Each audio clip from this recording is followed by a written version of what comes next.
VIP gateway.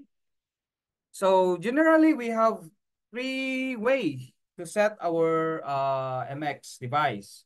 First is by analog phone.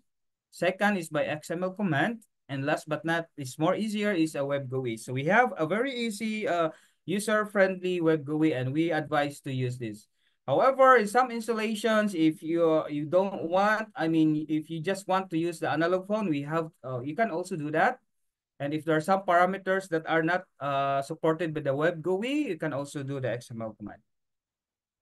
So setting by analog phone, you can use the function case for the analog phone to set up the gateway with FXS.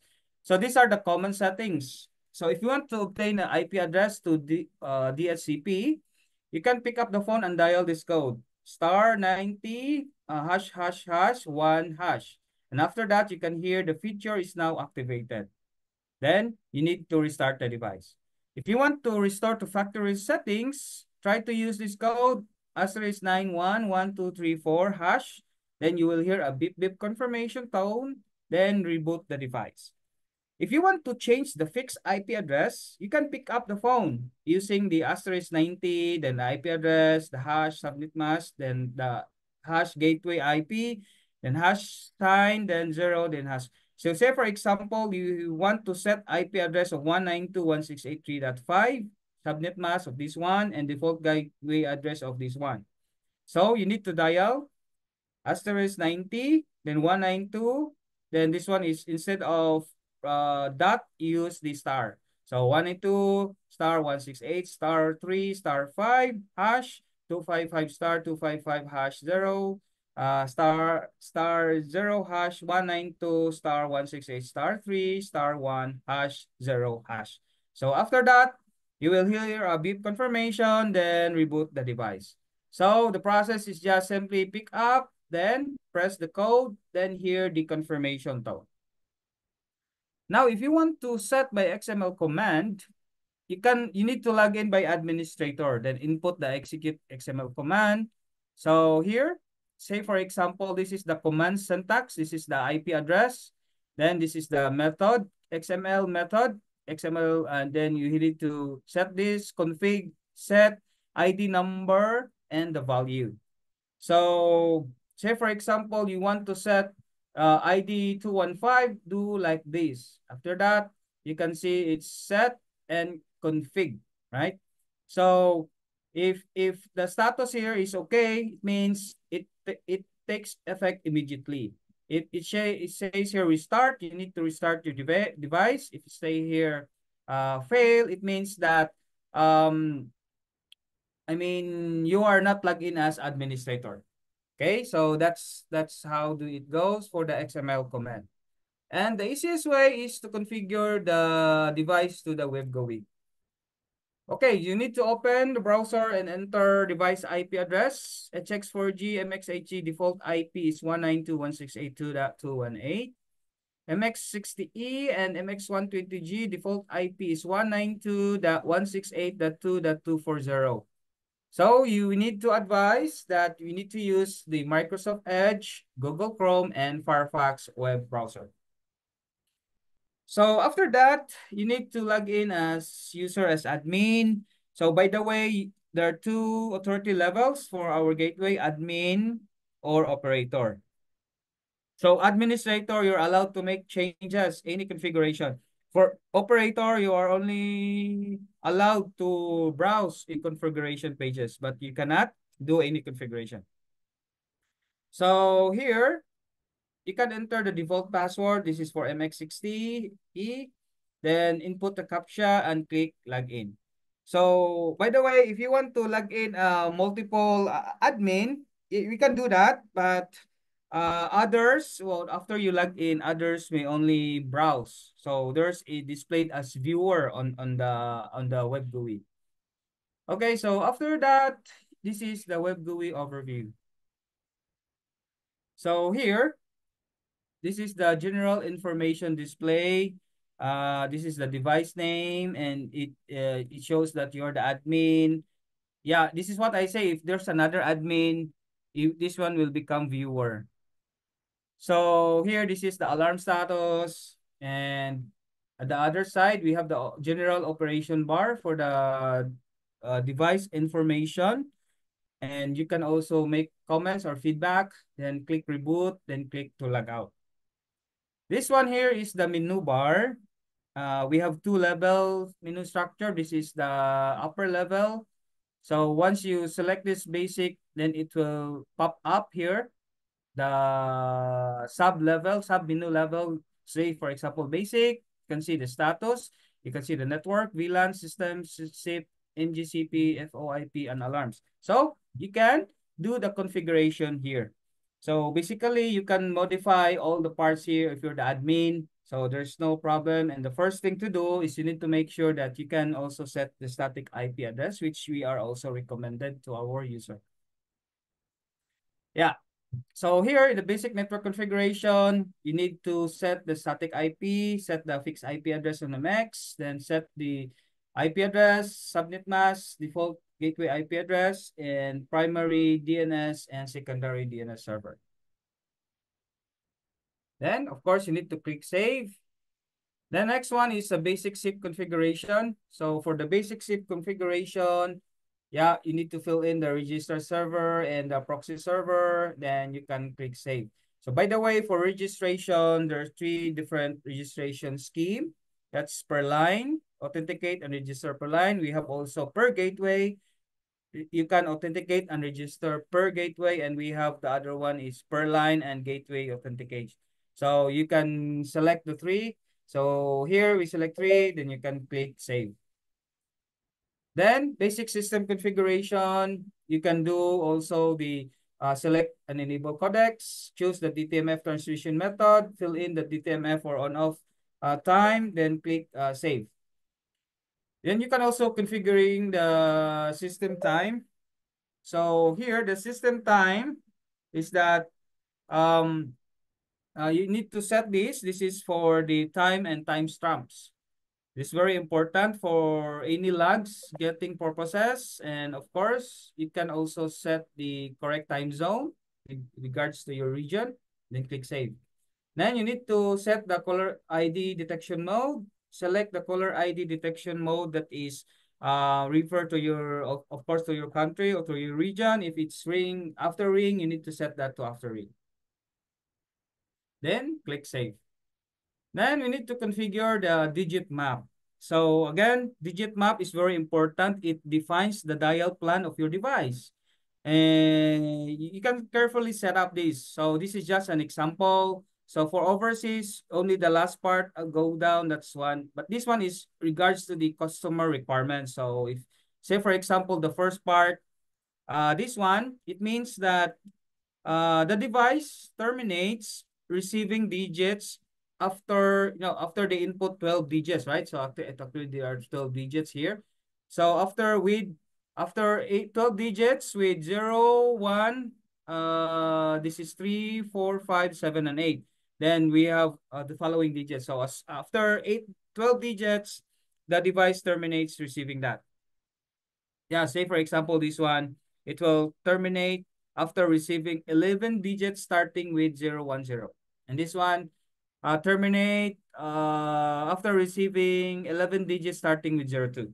So that's how you can carefully map your divine according to your requirements. Okay, next is to set the impedance of FX ports. So you can set that to complex, to 600 or 900. It regards to your requirements. But generally complex is all okay. Selecting call progress tone plan is we have predefined 27 countries for our call progress tone plans. And you can also set the customize according to your dial tone, secondary dial tone, so and so on. So you can do preset or you can do customize. Yeah. So select the country or region, then click save. So this is how to configure the line number of XS ports. Go to line phone number, then fill in the line number. For FXO ports, go to trunk phone number, then fill in the trunk number and save. FX line configuration, you can select the FXS port, line ID, Then this is fill in the SIP account name and caller ID text, enable the registration, then fill in the authorized username and password for registration. And you can also select the features, enable call hold, enable call transfer, then click save. So it depends on the call feature requirements on your customer. You can do as you will. Here we have the routing table configuration. And as I've said, we can set to 500. So the upper right here, you can click this for tips on how to write routing rules. Here you can do number transformation and route. So say for example, you want to route, you can select here, then select to the configuration page here. Only transfer, then you can create, then add to routing table. Or you can directly write here. Input your routing rules directly to this routing table area.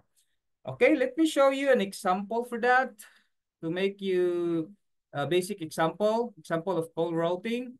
Say you want FXS port dial an external number, and the gateway will send the call to the IPPX to the IP port. So basically, if you want to make a call, it will go call routing to external IP. So to your IPPBX, right? So the call routing table here would be like this: FXS, X route IP, then this is the destination IP and the port. So this is the format is we have the source, we have the number, so any number X, then route, then this is the routing destination. Okay. So another example, FXS port dial 6 to use FXO port to make an external call. However, you need to remove the prefix 6 before making an external call. So let me show you. Say for example, customer wants to dial prefix 6, then this number, it will go directly to FXO. Number change, we need to remove the prefix 6. So PSTN will just simply dial this number. Okay. So the routing rule for that is this. FXS 6, remove 1. This is the format is source, then the number, then this is the transformation method. This is remove. We can also say keep, remove, add, place, something like that. So here, because we need to remove the 6, you can say remove 1. This is one number 6 here.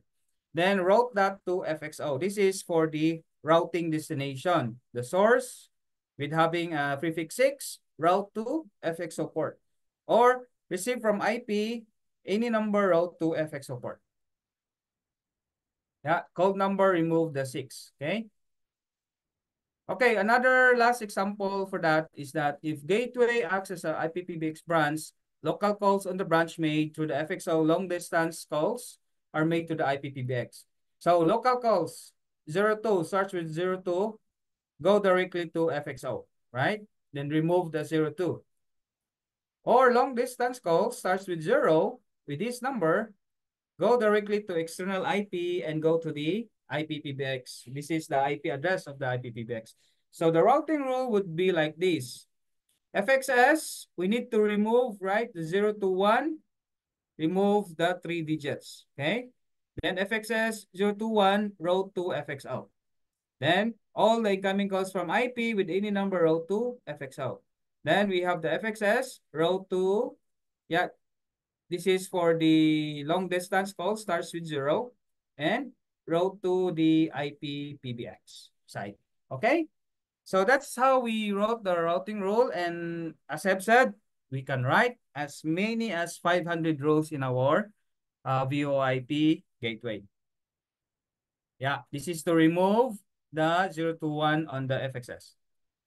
Okay, going further to the security configuration. So if you want to set the administrator password, you can go to security access page, click the save, input the web browser server port. Okay, click that. If you want to enable the SSH, you need to make sure that to enable that and use the port. And of course, save, then input the root or operator password. So if you want to access SSH, okay, in fact, we have a default. If you want to use your own password, you can do that as well. Then you can tick to enable the inbound ping request to save. So again, we recommend to perform, right? To perform regular change of your admin password for over accessing the web GUI. Of course, you need to change the operator for SSH or the password for that. And it is very important for some security applications or configuration on your MX devices. But make sure you need to write your password, right? If you change that. Otherwise, yeah, if SSH is not enabled, you were hardly trying to find the new password that you set on your device. Okay, so next, with regards to more security configurations, if you want to do access list, so you need to enable that. So only the device on this IP list here will be able to or allowed to authorize, right, to access your device. Then brute force login. Brute force is the multiple accounts, right? If you want, they want to log in multiple times, you can set here maximum login failure, lock time for 10 minutes. So they would not be able to log in here. If they want able to try to log in again, their IP will be included in the locked IP addresses. Okay. So you can enter the maximum login time and lock time and click save. Configuring the static defense. So you can go to security static defense, click add a new rule. Then you can insert um, a local port. This is actually this static defense is you can configure these rules, right? To specified packet, then the source IP. Oh, of course, you can also accept or block. And you can select the protocol. Could be TCP, UDP, or you can set any for both, right? So here, you can set the source IP, action path, and the protocol type.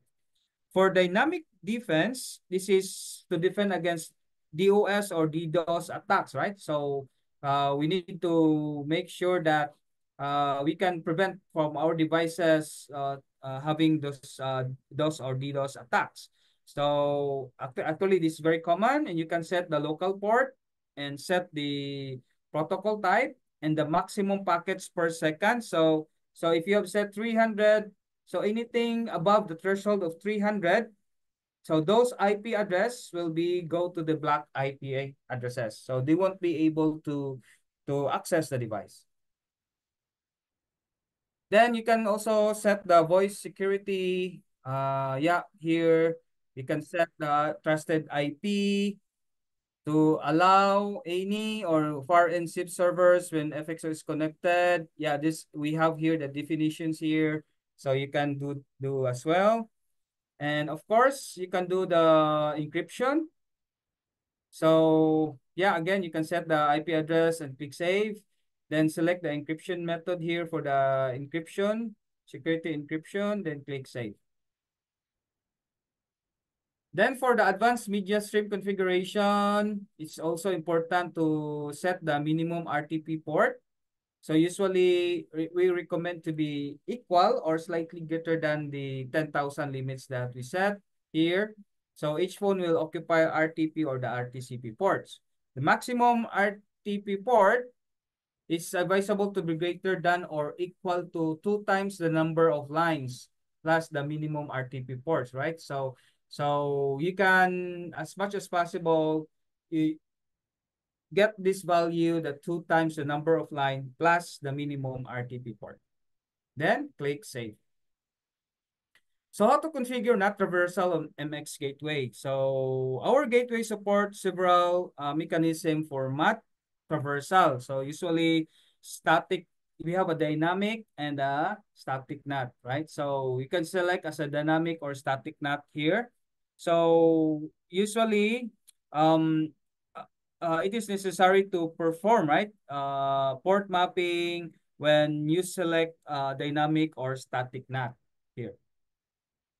So after that, you can also set the refresh period or SDP address. So SDP address, if use external network IP, if you want to use the not public address, or if you want to use the internal network IP address, this is the gateway IP address. Then click save. So how to configure MX Gateway? So this is an example. MX Gateway port register to OM. Again. So you need to fill in the OM IP address here, basic SIP, OM address, then select registration mode per line, then save. Then input the SIP account, ID text, caller ID text, then enable the registration, then username here, and of course the password. And after that, you need to verify the registration status. If it's successful, go to call status, see if it's registered success. Another method to to check the registration status is go to log system status, and it shows a response of 200. So doing so here, it makes that registration status is now successful. If you want to configure our MXO gateway port binding to OM, of course, you need to set a binding number. Go to trunk feature. This is the FXO port.